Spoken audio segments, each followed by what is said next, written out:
weer. Hoi. Ik ben weer hier in het mooie Rijtsum. Ja. Dagsfeest.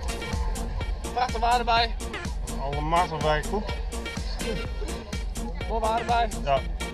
Steed je van camera van Brabant, Frisk. Ja. Geweldig man zo'n ding. Dat is eigenlijk super veel. Nooit dit naar het keld zo mooi bij te komen. Dit is de projectshow en we dienen ik dien Jason de Hoevel en mijn orenbroeken dienen Ralf en we dienen meisje draaien Gulliver, groetjes Jelme. Ik ben Ruud, Maak de Hoorn en ik ben Sint. En ik ben hier nou op feest. Prachtig feestje en ja. Hey, ik schrik mezelf. Hey, Sint. Dat ben ik.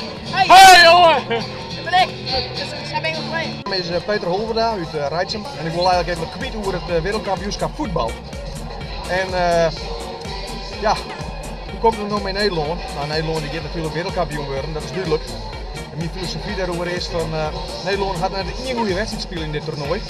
En dat zal nou onkomende snijn gebeuren. Eindelijk een goede wedstrijd, maar goed aanvallend voetbal. Dat al uw Nederlandse sterren hun goed zien laten en eindelijk de wereldkampioenschap behelden. Begin ervoor. Je hebt nu de vliegtuig van Rijtsum. Je hebt er helemaal voor met z'n allen en we gaan ervoor.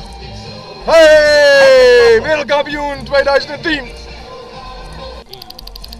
Wij gaan door Dwarsfeest en het is helemaal top.